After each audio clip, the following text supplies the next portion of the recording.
अस्सलाम वालेकुम मेरी प्यारी प्यारी सी यूट्यूब फैमिली, कैसे हैं आप सब। उम्मीद करती हूँ आप सब खुश होंगे और मज़े में होंगे। आज मैं आपके साथ शेयर करने वाली हूँ बहुत ही हेल्दी एंड यूज़फुल सी रेसिपी। तो चलते हैं अपनी रेसिपी की तरफ। ये सफ़ेद तिल, इनको मैं रोस्ट कर लूँगी। आज मैं बनाने वाली हूँ, आप गेस करें आज मैं क्या बना रही हूँ। तो जब गेस कर लें तो मुझे ज़रूर बताइएगा। आज मैं बनाने वाली हूँ पंजीरी की रेसिपी। ये चार मगज़ बहुत ही फ़ायदेमंद होते हैं। ये बच्चों को आप दूध के साथ दिया करें। एक चम्मच उनके दिमाग को स्ट्रॉन्ग करता है, उनके लिए बहुत फ़ायदेमंद है, आपके लिए बहुत फ़ायदेमंद है। तो इसको अपनी डाइट में ज़रूर यूज़ करें, ये आपको बहुत बेनिफिट देंगे। तो इनको मैं रोस्ट कर लूँगी, ब्लैक नहीं करने, रोस्ट करने, हल्के ब्राउन करने। तो मैं जो रेसिपी बनाने वाली हूँ, जो आपके साथ शेयर करने वाली हूँ, वो उन लेडीज़ के लिए बहुत फ़ायदेमंद है जिनकी डिलीवरी हुई होती है या न्यू न्यू बेबी बॉर्न होता है। और वैसे भी नॉर्मल रूटीन में हम लेडीज़ के कमर में बहुत दर्द रहता है, थकावट और बॉडी पेन और ये सब बहुत सारे इश्यूज़ होते हैं, उनके लिए बहुत बेनिफिट है। आप इसको अपनी डाइट में ज़रूर यूज़ करें। मैंने यहाँ पे देसी घी लिया है। देसी घी आपने यूज़ करना है, खालिस देसी घी जो घर का बनाओ। कोशिश करें कि घर का बनाओ, नहीं तो आप बाहर से भी ले सकते हैं। मैं तो घर का बना हुआ यूज़ करती हूँ। मलाई दूध की इकट्ठी करके, तो उसके बाद उसका देसी घी निकाल लेती हूँ। अगर आप इंटरेस्टेड हैं तो इंशाल्लाह आपको भी ज़रूर बताऊँगी इसकी रेसिपी देसी घी निकालने की। तो ये मैंने यहाँ पे लिए हैं, गूंद गूंद लिए। ये भी बहुत फ़ायदेमंद होती है, इसके बहुत सारे बेनिफिट्स हैं। इसको जब भी आप मार्केट से लेने जाएं तो इसकी स्मेल करके लाजमी लीजिएगा। जो ठीक होती है उसमें स्मेल नहीं होती, जो ठीक नहीं होती उसमें बहुत अजीब सी स्मेल आती है। तो आप कोशिश कीजिएगा स्मेल करके लीजिएगा, क्योंकि वरना अगर इसमें से स्मेल आती हो, आप पंजीरी बनाएंगे तो उसमें बहुत अजीब सी स्मेल आएगी। तो इसको भी हमने भून लेना है, घी के अंदर रोस्ट कर लेना है। ये साइज़ में डबल हो जाएंगे, तब तक आपने इसको फ्राई करना है जब तक ये साइज़ में डबल ना हो जाए। ये मेरे गुंद रेडी हो गया। अब मैंने इसमें थोड़ा सा ऑयल डाला है पैन में, और इसके अंदर मैंने काजू ऐड किए हैं। काजू भी बहुत ज़्यादा बेनिफिट्स होते हैं इसके, बहुत फ़ायदेमंद होते हैं।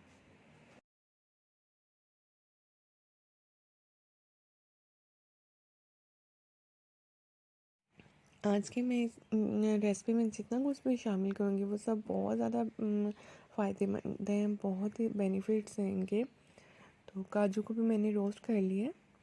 इसमें मैं थोड़ा सा देसी घी ऐड कर लूँगी, और इसको तब तक रोस्ट करेंगे जब तक ये ब्राउन ना हो जाए। आपने कोशिश करनी है कि इनको किसी भी चीज़ को जलाना नहीं है, बस इसको ब्राउन करना है, गोल्डन ब्राउन। ऐसे जैसे मैंने बना लिया, मैं इनको प्लेट में निकाल लूँगी। तो अब बारी आती है बादाम की। बादाम तो आप बेहतर जानते हैं कि इसके कितने बेनिफिट्स हैं। इसको बच्चों को आप रात को भिगो के रखें दूध में, सुबह दूध में डाल के दें, इसका मिल्क शेक बना दें, या वैसे ही बच्चों को दे दें, या आप खुद भी खाया करें। इसके तो बहुत सारे बेनिफिट्स हैं। और रोस्ट हुए हुए ऑलमंड्स तो वैसे ही बहुत टेस्टी लगते हैं, मुझे तो बहुत पसंद है रोस्ट हुए हुए। वैसे तो ये सर्दियों में बहुत शौक से खाई जाती है, और ज़्यादा क्वांटिटी में भी बंदा खा सकता है, कोई इशू नहीं होता, क्योंकि सर्दियों की ही सौगात कह सकते हैं। पर गर्मियों में भी इसको आप, जिनकी डिलीवरी हुई होती है या जो लेडीज़ बहुत थकी थकी फील करती हैं, वो यूज़ कर सकती हैं इसको। दूध के साथ 1 चम्मच डेली का, या 2 दिन बाद भी ले सकती हैं।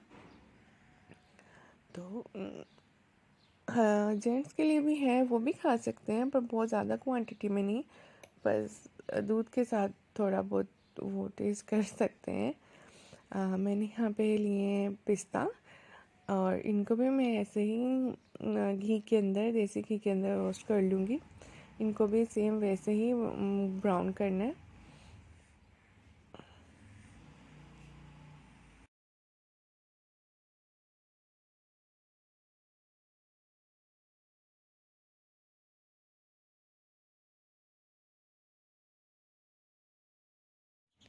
किशमिश ऐड की है। आपको इनकी क्वांटिटी और रेसिपी डिस्क्रिप्शन बॉक्स में मिल जाएगी, वहाँ से आप इसकी रेसिपी इजीली आपको अवेल हो जाएगी। तो ये मैंने अब मखाने लिए हैं। मखाने तो बहुत बेनिफिट होते हैं इसके इसके भी बहुत सारे फ़ायदे हैं। ये इससे वैसे भी इसको ऐड करने से ना पंजीरे के अंदर बहुत क्रीमी सा और अच्छा सा टेस्ट और टेक्सचर आ जाता है। तो इनको भी मैं ऐसे ही ब्राउन कर लूँगी, गोल्डन ब्राउन कर लूँगी। इनको भी अच्छी तरह गोल्डन ब्राउन कर लिया। अब बारी आती है इनको भी इनका पाउडर बनाने की। तो मैंने यहाँ पे काजू को ब्लेंडर में डाल लिया। आप चाहें तो हाथ से भी पीस सकते हैं, चाहे तो इसके लिए मशीन का यूज़ भी कर सकते हैं। तो मैंने इसको डाल लिया और मेरा पाउडर तैयार हो गया। आप चाहें तो बहुत बारीक भी कर सकते हैं, पर मुझे थोड़े बड़े बड़े मतलब पीसीस मुंह में आते अच्छे लगते हैं। तो मैं इसको बहुत ज़्यादा बारीक पाउडर फॉर्म में नहीं करूँगी, थोड़े क्रंची क्रंची से ही रखूँगी, बड़े बड़े से पीसेस। और पिस्ता भी हमारा हो चुका है। आप चाहें तो इनको ऐसे साबुत भी डाल सकते हैं, कुछ लोग ऐसे ही पसंद करते हैं, साबुत ही वो डाल देते हैं और वो उनको बहुत इस तरह पसंद है, पर हर किसी का अपना टेस्ट होता है। तो मैंने यहाँ पे इनको पाउडर फॉर्म में कर लिया, पर बहुत ज़्यादा पाउडर नहीं किया, बस बस नॉर्मल से। तो हमारी यहाँ पे गुन भी पाउडर बन चुकी है। और यहाँ पे मैं बादाम डालूँगी। ऐसे ही सेम प्रोसीजर आपने सबको पाउडर कर लेना है, पर क्रश कर लेना है, पर बहुत ज़्यादा क्रश नहीं करना, या जैसे आपको पसंद हो वैसे आपने कर लेना है। मैं सब इंग्रेडिएंट मैंने क्रश कर लिए हैं। तो अब बारी आती है पंजीरी बनाने की तरफ। तो मैंने एक बड़ी देचकी के अंदर अपने बर्तन बढ़ा लेना है, क्योंकि ये बहुत ज़्यादा बन जाती है, तो इसलिए गिरने का होता है। अच्छा, तो मैंने पैन में देसी घी लिया है। अब देसी घी आपने यूज़ करना है, देसी घी बहुत फ़ायदेमंद होता है। तो घर का हो तो फिर तो क्या ही बात होती है। तो इसके अंदर मैंने खालिस चक्की का आटा ऐड किया है। आपने जितना ज़्यादा घी डालेंगे उतना ही ज़्यादा अच्छा होगा। आपने घी इसमें ज़्यादा ऐड करना है, और मैंने इसमें और ऐड किया था। और जितना ज़्यादा ऐड करेंगे उतनी ही आपकी पंजीरी मज़े की बनेगी। अगर आप कम ऐड करेंगे, मैंने बहुत ज़्यादा ऐड किया था और बाद में घी और ऐड किया था, तो उसको अच्छी तरह आटे को भून लिया, तो उसकी ऐसी लुक आ गई है। अगर आटे को आपने जलने नहीं देना, अगर जल गया तो आपके पेट में दर्द होगा और पंजीरी का टेस्ट भी ख़राब होगा। तो इसके अंदर मैंने काली मिर्ची ऐड की है, ब्लैक पेपर और शक्कर ऐड की है। आप चाहें तो चीनी भी डाल सकते हैं, पर मैंने शक्कर ऐड किया क्योंकि मुझे शक्कर पसंद है और उसके फ़ायदे भी बहुत हैं। और उसके बाद मैंने जो क्रश करके सारे रखे थे वो भी ऐड कर लिए हैं। और लास्ट में मैं गूंद ऐड करूँगी, गूंद की तिरा, और जितने भी ड्राई फ्रूट्स आपने रोस्ट करके और क्रश करके रखे थे वो सब आप ऐड कर लेंगे। और ऊपर से मैंने चार मगज़ और तिल डाले। ये आपने साबुत ही डालने हैं क्योंकि ये अच्छे लगते हैं साबुत साबुत से। तो अब इसको अच्छी तरह से मैं मिक्स कर लूँगी, ताकि हमारे सारे इंग्रेडिएंट्स एक साथ अच्छी तरह से मिक्स हो जाए। तो बहुत आपने एहतियात के साथ करना है, या आप इसको किसी और बर्तन में भी कन्वर्ट कर सकते हैं। तो मैं आराम आराम से इनको सबको अच्छी तरह से मिक्स कर लूँगी। पंजीरी बनाने के बहुत सारे तरीके हैं। इनको आप आटे में भी बना सकते हैं, इसको आप बेसन में भी बना सकते हैं, इसको आप चने की दाल में, किसी भी दाल में बना सकते हैं।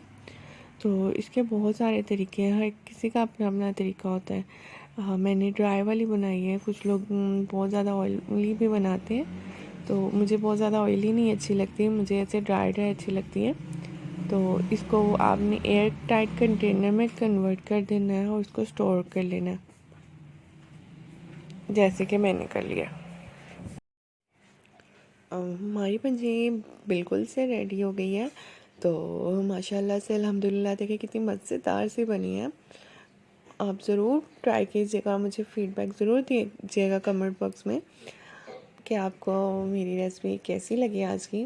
और ये बहुत बेनिफिट्स हैं इसके, और आप इसको ज़रूर बनाइएगा। तो इसको मैं स्टोर करके रख दूँगी। और इसको दूध के साथ आपने 1 चम्मच डेली का ले लेना है। तो दूध के साथ भी ले सकते हैं, चाय के साथ भी ले सकते हैं, पानी के साथ भी, जिसके साथ आप चाहें उसके साथ जैसे आपको ठीक लगे। तो मैं तो इसको दूध के साथ लेती हूँ। 1 कप दूध के साथ मैं 1 टीस्पून पंजीरी डेली की लेती हूँ, और मुझे तो बहुत ज़्यादा फ़र्क महसूस हुआ है। तो लेडीज़ ज़रूर ट्राई की, और अपने हस्बैंड्स को भी बना के दें, उनके लिए भी बहुत फ़ायदेमंद है। तो बहुत जल्द मिलते हैं एक नई रेसिपी के साथ। अपना और अपने घर वालों का बहुत ज़्यादा ख्याल रखिएगा। अल्लाह हाफ़िज़।